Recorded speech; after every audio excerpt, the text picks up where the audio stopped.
JavaScript has been the gatekeeper of front-end web development for over 20 years now, but in the age of WebAssembly, we may see its position challenged. WebAssembly has thwarted the requirement that a language must compile to JavaScript in order to be a viable option for front-end web development. This clears the way for front-end developers to use any language that compiles to WebAssembly, including the well-loved Rust programming language. Is front-end Rust a long-term threat to the mega-popular TypeScript and React ecosystems? A framework called Vue is currently the most popular Rust equivalent of the React framework, and it's already gained a fairly large following on GitHub. Let's quickly look at how to build a simple web front-end using Vue. Alright, we're going to walk through creating this simple, beautiful web application using 100% Rust on the front end.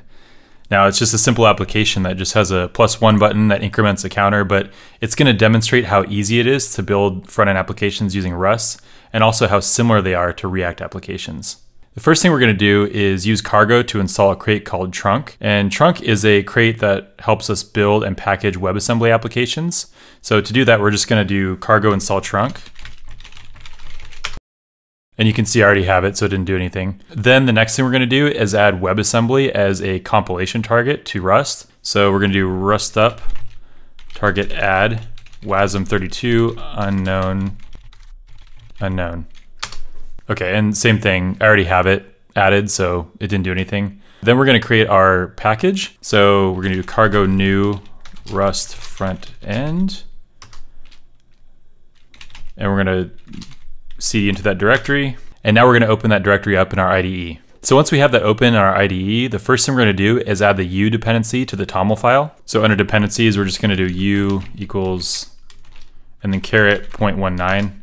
So that's going to take any minor revision of 0.19 of the U framework. Now let's look at our main.rs file. So we're going to delete what was in there before. We're not going to use that. We're going to have one use clause, and that's going to bring in everything we need for a simple web app.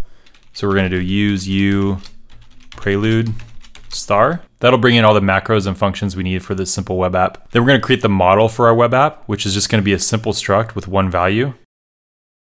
It's just going to be a struct with a 64-bit integer. So now to create a function component, we need to annotate our function with a function component macro.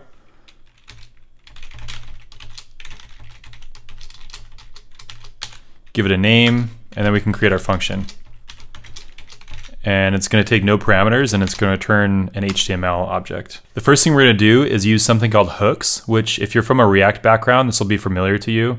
We're going to use the useState function to set up some state that U is aware of, so it can re-render whenever the state changes. So we're going to do letState equals useState. And to create a closure in Rust, you put all the parameters for that closure between two pipe operators. So if your closure takes no parameters, just put two pipe operators. That tells Rust that the next thing is going to be the contents of our closure. And this is going to be the default state for our closure. So we're just going to create a new model object with a value of 0. Now we're going to create a function that can be called from our HTML that'll actually increment that counter. So we're going to call it onClick. And onClick is going to be a closure. The first thing we're going to do is create another state object that's going to shadow the original state object.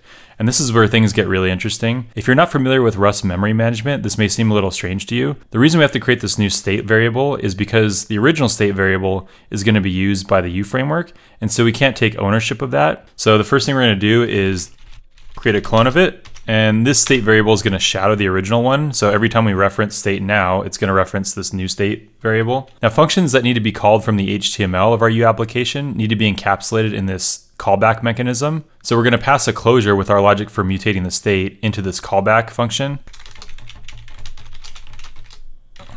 Don't worry about move for now. I'll explain that in a minute. So this is our closure with our business logic, and we're going to do state.set. And we're going to create a new model object with a value,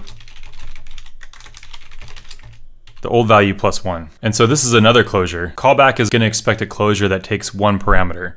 And in our case, we don't care about that parameter, so that's where the underscore comes in right here.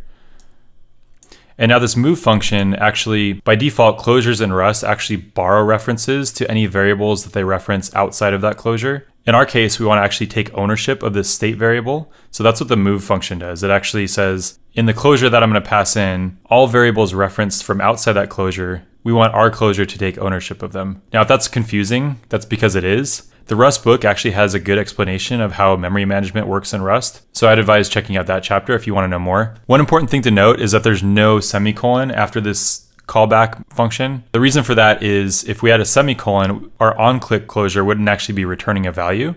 So if we have no semicolon, Rust knows that whatever the last line of our closure is, that's the value we want our closure to return. So if you put a semicolon here, onClick will actually return nothing, which is not what we want. So definitely something to watch out for there. The next thing we're gonna do is return our HTML. And U provides a macro for doing this called HTML. If you've used JSX in the React world, this is very similar to how JSX works. So it's just HTML exclamation, and we're gonna put all our HTML in here. Put everything in a div, we're gonna have a button. We put onClick in French braces. This is actually shorthand for setting the onClick attribute to the onClick function, but because we named our closure onClick, we can just do this shorthand and put onClick in French braces there. And the button's gonna have a string that's just +1. Then we're gonna make a paragraph that's gonna print out our state. There's one more thing we need to do, and that's tell U what the root component of our application is. So we're gonna create a main function. In our main function, we're just gonna reference the function component that we created to tell U that this is the root component of our application. And that should do it for our main.rs. Now we're gonna create some styles really quickly. All right, that's our style sheet. The other thing we have to do is create an index.html file in the root of our project. And this is what trunk will use to kind of inject our WebAssembly code. This is the interesting part of the HTML file. Now we have to use a link tag to reference our CSS in the HTML file, and we're gonna use a special data-trunk attribute on that link tag to tell you that we want our CSS package with the rest of the application. Okay, that's about it for the HTML. Now that we've written our code, the next thing we need to do is run the trunk serve command, and that's gonna serve our web app locally so we can test it. So trunk serve. And so now it says it's hosting on port 8080. Now we're gonna open our browser and go to localhost port 8080. And there's our web app. Beautiful. So that was a quick example of creating a front-end web application using 100% Rust. Very similar to React, very simple, only 30-something lines of code. Hope you liked it, and we'll see you in the next one.